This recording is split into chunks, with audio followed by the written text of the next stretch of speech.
বাঙালি মানে কিন্তু ফুডি, আর ফুডি মানে নিত্য নতুন খাবার। আজকে তৈরি করে নিলাম স্ট্রিট ফুড একটা আইটেম।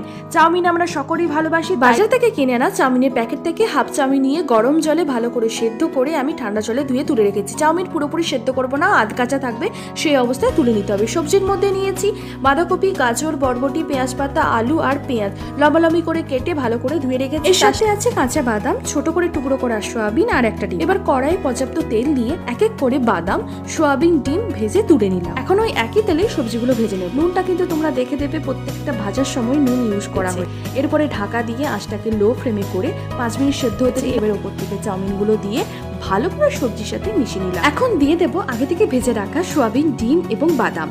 ভালো করে নাড়াচাড়া করে সবকিছু মিশিয়ে নিলাম। এবারে দিয়ে দিলাম পাস্তা মশলা। ব্যাস, এই তো রেডি হয়ে গেছে দোকানের মতো পারফেক্ট চাউমিন। কি তাই তো? এখন এটাকে প্লেটে সার্ভ করে নিলাম। আমার কিন্তু ভীষণ খিদে পেয়েছে, আমি জানি তোমাদেরও খিদে পেয়েছে।